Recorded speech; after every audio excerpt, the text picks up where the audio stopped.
Pada saat memasang perla itu kalau pasiennya tidak sadar itu yang jauh dari kita dulu. Karena kalau nanti kamu gini kan melundung pasiennya. Jadi makanya yang jauh dari kita dulu. Sehingga pasiennya itu disuruh ke kita pegang. Biasanya begini yang pegangnya ya. Ini kan ya. Kemudian kita kemudian baru pasiennya yang sebelah sini kita.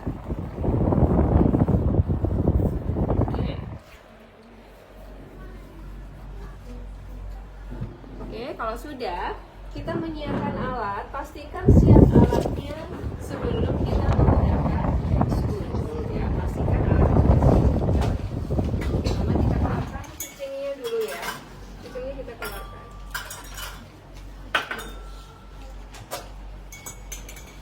Kita siapkan cairan yang akan digunakan.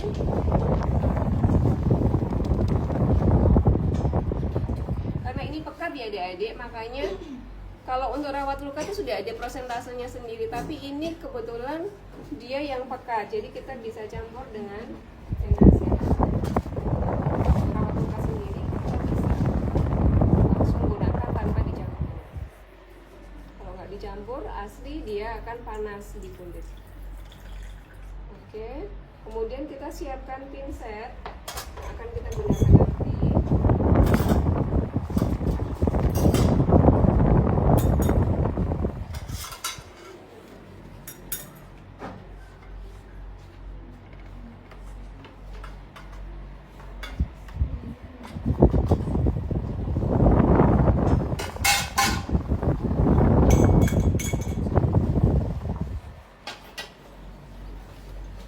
Harusnya ada gunting ini adik-adik, ada gunting steril.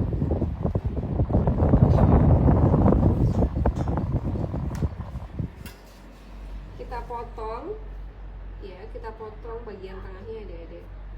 Itu kalau nggak kita tata dulu.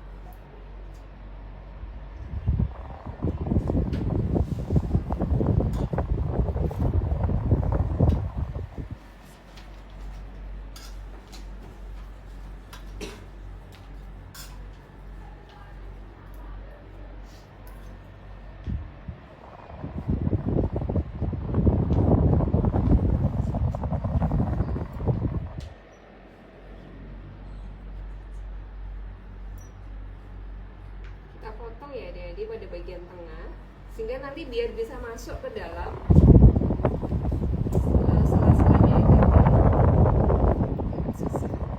Kenapa susah? Karena ya tumpul. Aku juga pakai tangan ya, tapi nanti nggak boleh pakai tangan ya.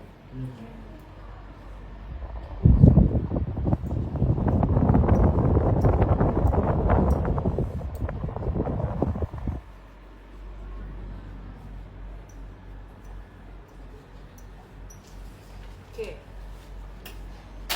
jadi nanti seperti ini ya dia cara memotongnya. Oke, potong aja bagian tengah ya. Oke, kemudian kita siapkan kasa yang lain untuk siap, baru kita melakukan pelepasan dari ini. Kita taruh bengkok dekat dengan pasien. Kita sudah siap semuanya. Talinya kita siapkan.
pematangannya adalah steril, sehingga kita hanya boleh memegang bagian dalam ya.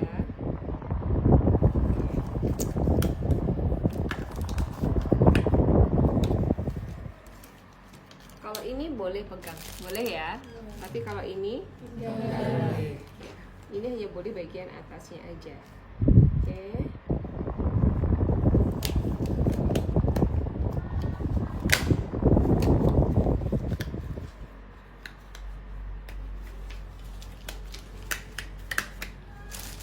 Kalau dalamnya boleh ya? Boleh. Kalau luarnya ya tidak boleh.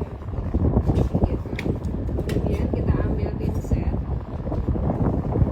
kita buang. Yang ini kita buang ya adik-adik. Kemudian kita buka balutan.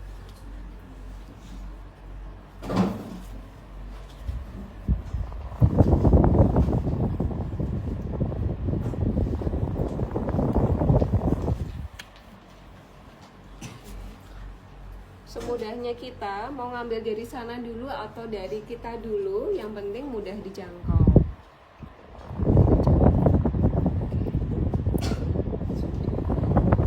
Kita lepaskan dulu talinya.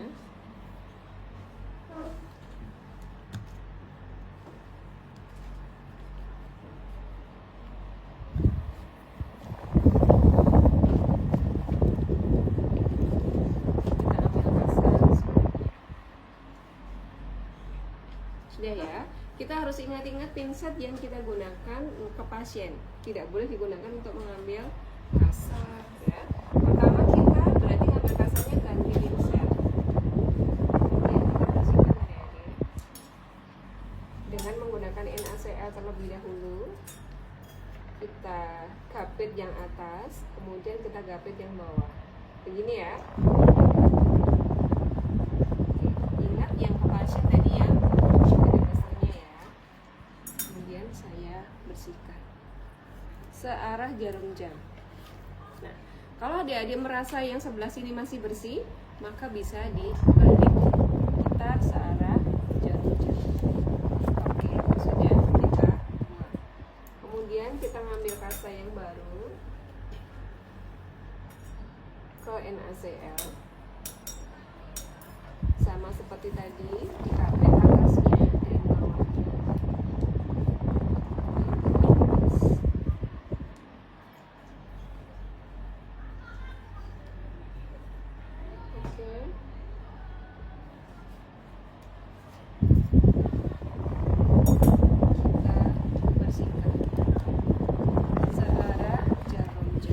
Sisi satunya boleh digunakan searah jarum jam. Kemudian kita buang dan kita bersihkan dengan NaCl.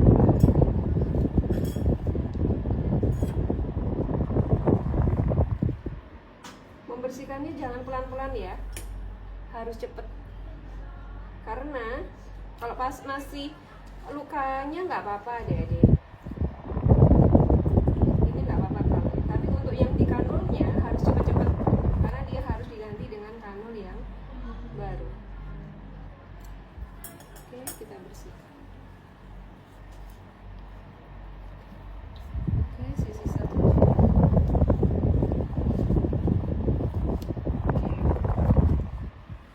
Kalau sudah, maka tadi kita harus buru-buru untuk mengambil kanulnya. Kanulnya kita ambil adik-adik.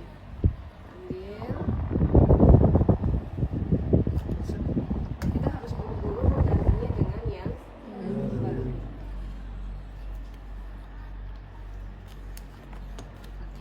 Nah, ini sepanjang ini adik-adik.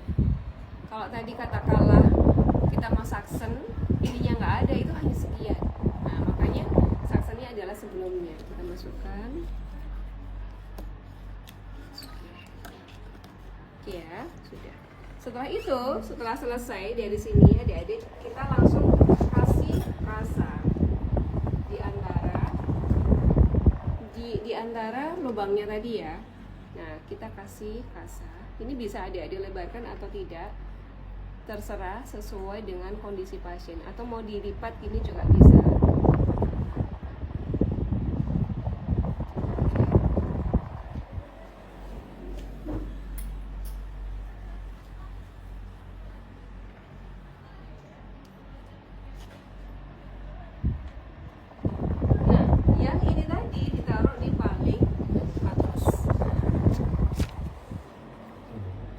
gini ya. Nah, kemudian kalau sudah itu kita biarkan terlebih dahulu. Kemudian kita taruh di sini, sudah.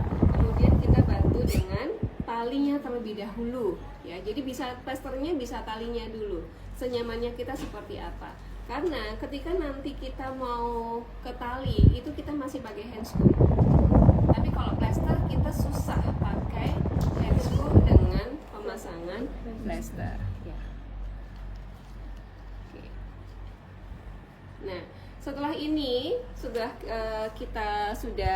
sebelum kita lakukan pemasangan dengan tali, sebelumnya harus sudah dipompa, ya, dipompa terlebih dahulu. Ya.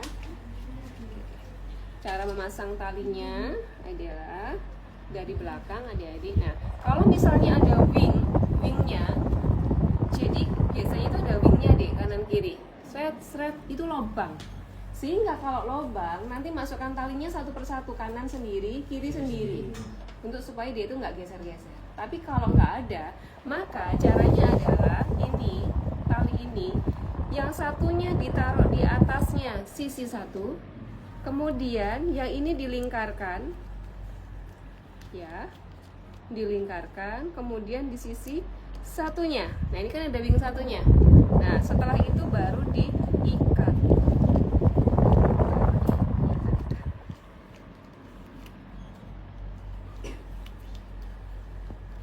Nah, akan lebih, nah, sehingga dia sudah nggak gerak-gerak, ya. Setelah itu baru diikat yang mudah untuk dibuka kembali, gitu ya. Oke, sudah, baru kita pasang. Biasanya kalau yang tadi Wanda sampaikan, kalau misalnya dia itu wingnya itu bisa berdiri sendiri-sendiri, adik-adik bisa pasangnya terakhir setelah pasang plaster. Tapi kalau kondisi seperti ini, karena adik-adik harus menjaga dari, karena dekat sekali kalau seperti ini, dekat dengan lubang, ya kan. Kalau misalnya tangannya tidak steril, nanti takutnya malah menyebabkan infeksi. Oke.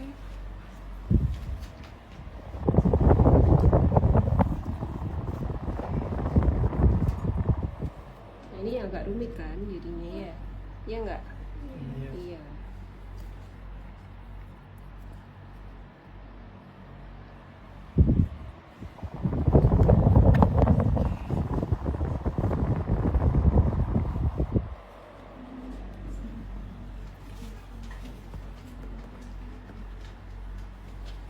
Nah, setelah ini adik-adik harus cek saturasi oksigen pasien dengan oximeter. Entah itu oximeter yang manual yang langsung ada di layarnya, atau dia tersambung dengan monitor untuk mengidentifikasi apakah dia membutuhkan bantuan oksigen atau tidak. Kemudian pada bagian luarnya, kalau dia terpasang oksigen tidak perlu ditutup, tapi kalau tidak terpasang oksigen dia perlu ditutup. Kenapa? Kenapa? Karena dia masuk ke paru.